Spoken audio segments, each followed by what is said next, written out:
Leitura no Brasil. Você faz parte da porcentagem da população que tem o hábito de ler por gosto? Ou o pratica quando necessário? Meu nome é Camille Romero e hoje falaremos sobre a leitura no Brasil. Dentro da literatura encontramos um amplo campo de gêneros, autores e livros de temas diversos. E mesmo assim, de acordo com a pesquisa Retratos da Leitura no Brasil, realizada pelo Instituto ProLivro em 2020, cada vez mais os brasileiros estão perdendo esse hábito.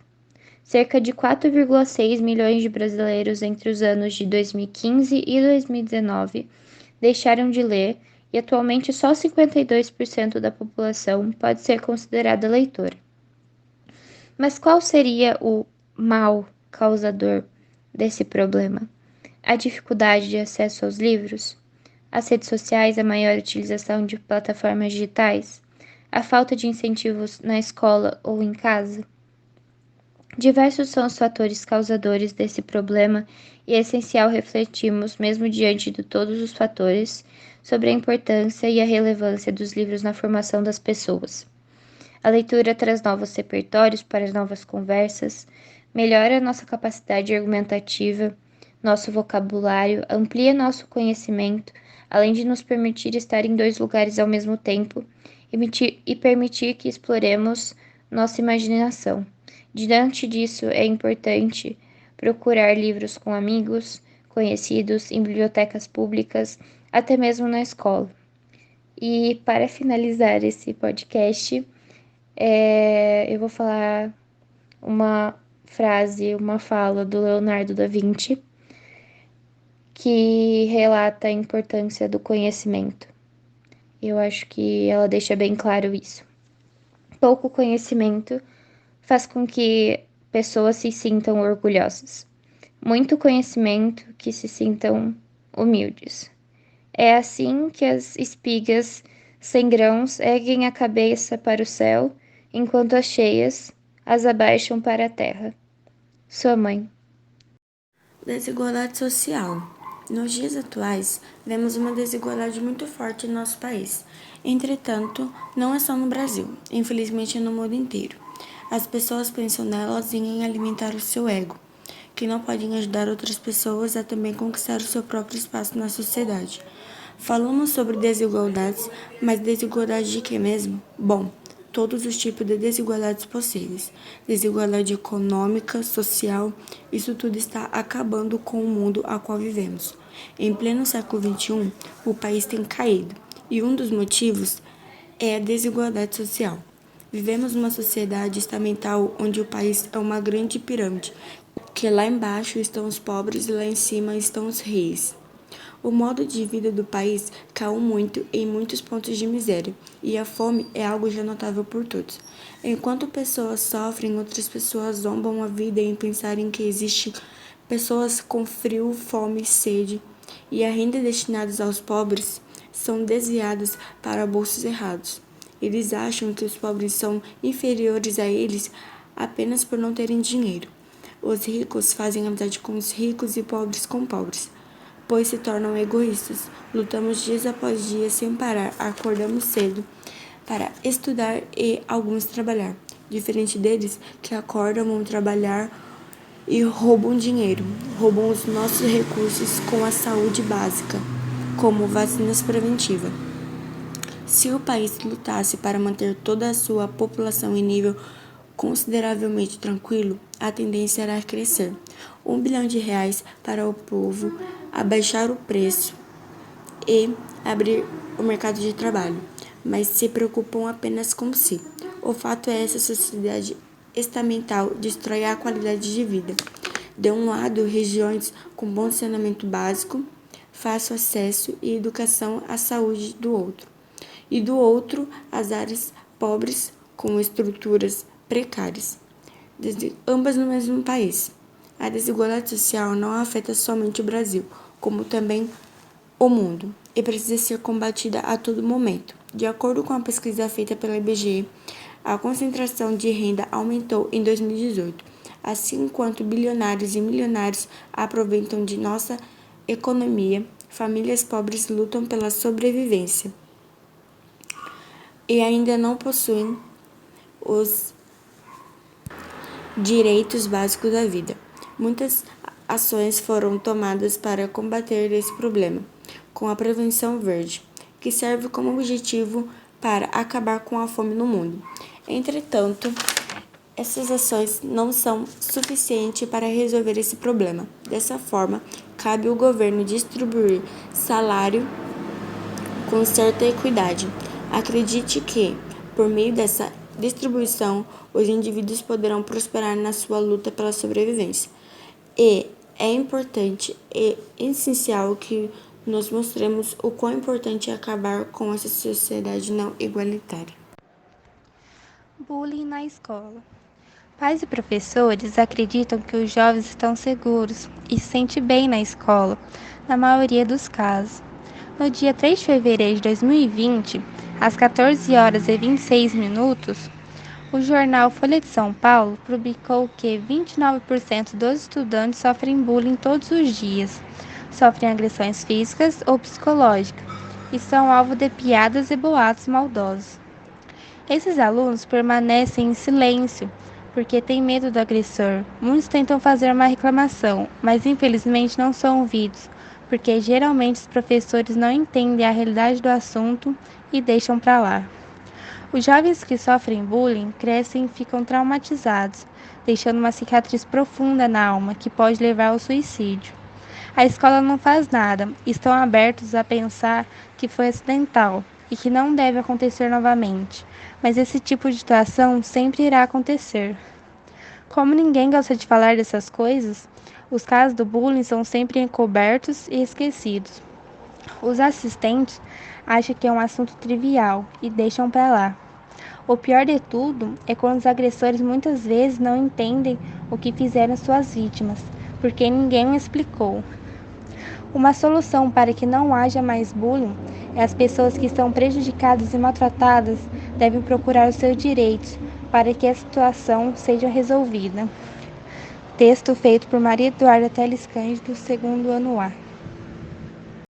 No dia 4 de outubro de 1957, na Rússia, havia alvoroço e celebrações. Naquela data seria lançado um satélite, o primeiro da história. Momentos antes do lançamento, no local de projeção do objeto espacial, funcionários do governo jogavam uma partida de futebol, quando algo aconteceu. Acidentalmente, a bola caiu em um propulsor que serviria para lançar a Sputnik, e a bola foi jogada a quilômetros de distância por segundo, assim saindo em órbita. E você, acha que essa história é verdadeira? O governo discorda. Isso nunca aconteceu, não contrataríamos funcionários tão incompetentes assim. E outra, a Sputnik foi lançada, fim de papo, disse um representante. Por outro lado, há pessoas que não acreditam que a missão do satélite tenha sido um sucesso, já que o propulsor tinha força para lançar apenas uma vez. Acredita-se que a bola ainda esteja por aí, em algum canto do nosso sistema solar. Algumas teorias da conspiração têm certeza que o principal objeto do futebol seja, na verdade, o cometa Halley, mas é claro que isso é uma grande mentira, porque o detrito passa em 75 anos e de 1957 até hoje dão 64 anos.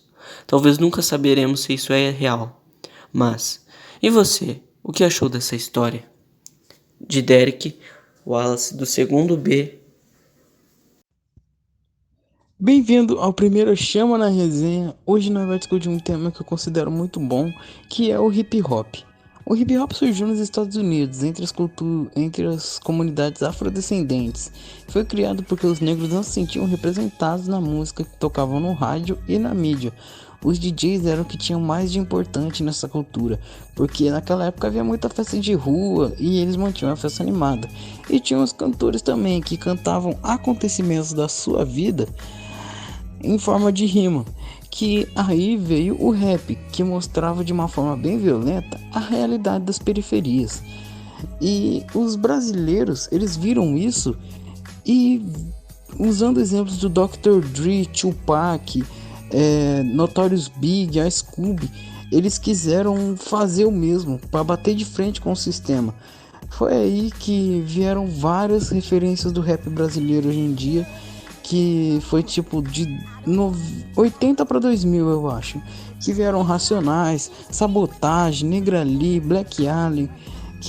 O Black Alien ele ficou famoso depois, mas ele já era famoso antes porque ele fazia parte do Planet Hemp, uma banda que até tinha o Marcelo D2 como integrante também. E também tínhamos o Dexter, que ele foi preso no Carandiru e formou o 509 lá. E sabe o mais impressionante de tudo? É que esses caras, eles todos foram salvos pelo rap. Porque se liga só, o Sabotagem, ele era envolvido no crime. E o rap salvou ele. E o Dexter, ele tava preso no Carandiru. E ele foi salvo. Porque o hip hop ajudou ele. O Black Alien era fundado nas drogas. Tipo, muito envolvido. Tipo, muito mesmo. Aí o rap salvou ele também. Tanto que no último álbum dele, que foi lá em 2019, ele conta a vida dele na clínica. E várias coisas também. O Black pra mim é um dos melhores por causa da história de vida dele. Porque ele era desde a época do Sabotagem. E até hoje ele representa no rap. Ele é muito bom, na minha opinião. E falar pra você, mano, o rap pra mim, ele sempre vai ser uma das melhores culturas. Por causa que ele mostra uma forma de bater de frente contra o sistema. Ele mostra uma forma de bater de frente contra todo tipo de preconceito ou discriminação, como o machismo também. Tem várias mulheres representando na cena do rap, do trap, do funk também, que tipo, o rap, o trap e o funk andam meio que lado a lado aqui no Brasil. E essas mulheres também, temos entre elas a Negra Lee, que cantou com Sabotagem também, que é da época do Sabotagem. E ela representa muito até hoje. Temos a Clara Lima, que veio na nova onda de rappers que chegou depois desses monstros, tá ligado?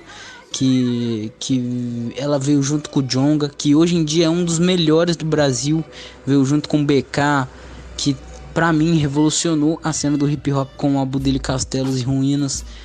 Ela veio junto com essa galera aí, com o Criolo, Emicida, Rael, que todos esses caras traziam a mesma mensagem, a mesma vivência deles.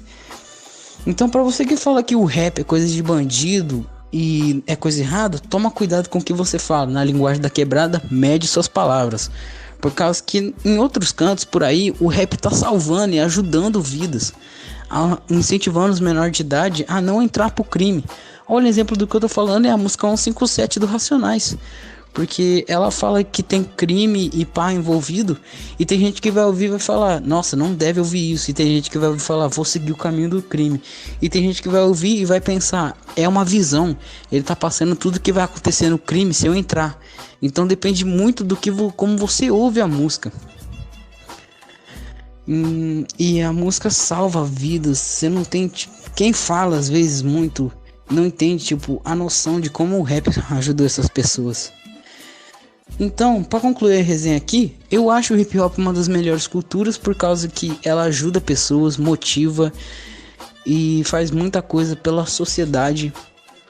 E eu acho que sempre vai estar uma das maiores culturas por causa que ela veio para mostrar que os que vêm de baixo, que vêm de periferia, que vêm de quebrada, que vêm de favela, podem também representar na cena e podem ser bom. É só isso que eu queria falar mesmo. As redes sociais são benéficas para o desenvolvimento da sociedade? As redes sociais podem ser consideradas extremamente importantes para o desenvolvimento da sociedade, pois além de servir como entretenimento e passatempo para quem delas usufrui, também é válida e muito usada pela maioria das pessoas para se obter informações, se aprofundar mais em determinados assuntos e ter uma visão mais ampla sobre tais notícias. Além disso, nos deparamos com uma população admirável usando as mesmas como meio de trabalho e, deste modo, extraindo sua própria fonte de renda. Desta forma, acabam favorecendo ou pelo menos contribuindo para com as maneiras em que os jovens e adolescentes, que são os públicos que mais adotam essa ideia de investimento, consigam realizar conteúdos que nos chamem a atenção e assim adquirirem um espaço no mercado de trabalho, já que a maior parte deles ainda não atingiram a maioridade. Sendo assim, ainda não podem exercer um cargo de forma registrada, desfrutando de todos os seus direitos nas demais empresas. O que não é algo impossível, mas na época em que o nosso país se encontra, acaba se tornando algo dificultoso, por conta das leis que nos cingem. Outro ponto positivo que podemos citar é que as supostas redes sociais podem ajudar muitas vezes parte das vítimas que sofrem agressões, sejam elas violências físicas, sexuais, morais, etc. Ainda que existam todos esses motivos que nos beneficiam, existe também o lado negativo delas. Se pararmos para refletir, as redes desenvolvem inúmeros desentendimentos e desavenças para quem delas se aproveita para expor assuntos pessoais e particulares das demais pessoas. Isso sem a permissão das mesmas, por exemplo. Partindo deste ponto, muitos de nós já devemos ter escutado outros sujeitos julgando ou diminuindo as redes que nos cercam e não enxergando que, ainda assim, elas se tornaram essenciais no nosso dia a dia. Podemos compreender este modo de pensar desses indivíduos, pois além de cada um ter sua própria opinião e seu ponto de vista, provavelmente os próprios nasceram em épocas onde a internet e as redes sociais não faziam tanto sucesso como agora, ou até não existiam. Também podemos enfatizar o fato de que, para muitos, elas eram inalcançáveis, às vezes por não terem como acessá-las pela falta de sinal e ou de aparelhos eletrônicos. Ou seja, as pessoas obtinham informações e notícias via rádios ou jornais, por exemplo. O que, se pensarmos bem, é menos prático, pois podem não conter tantos detalhes sobre tais assuntos quanto os sites que as redes sociais podem nos direcionar.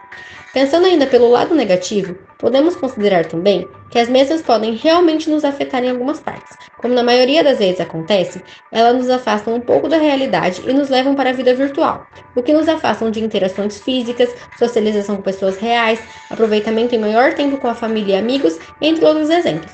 Apesar de tudo, está nítido que as supostas redes que nos rodeiam, sim, são de grande transcendência para o desenvolvimento da nossa sociedade. O Estranho Animal. Na manhã de um domingo de maio, no bairro da Vila Cláudia, os moradores foram acordados com muito susto e gritaria. O motivo dessa gritaria foi que na mercearia do bairro, enquanto o senhor Antônio, o dono do mercadinho, estava recebendo suas mercadorias, encontrou um animal bem peculiar.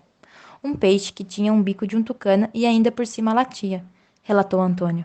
Todos do bairro ficaram bem assustados com aquela notícia daquele estranho peixe. Estava pegando os refrigerantes junto com Roberto, o motorista do caminhão e seu grande amigo, quando vi aquele peixe, contou o senhor. Dona Cleusa, vizinha do mercadinho, disse que também viu um animal. Havia acabado de acordar quando escutei os gritos. Saí correndo no portão para descobrir o que estava acontecendo e foi aí que o vi, bem de longe. Era o peixe-cano, como nós o apelidamos. Antônio estava indo ligar para os bombeiros quando o peixe-cano desapareceu. Com a ajuda de Roberto e Dona Cleusa, eles o procuraram em todo lugar do caminhão, mas nada de achar aquele peixe. Depois de algum tempo procurando, eles acabaram desistindo e aceitaram que aquele animal nunca mais iria aparecer. E você, querido ouvinte, acredita nessa história? Essa notícia foi contada pela Rayane Picelli Bonfim, do segundo C.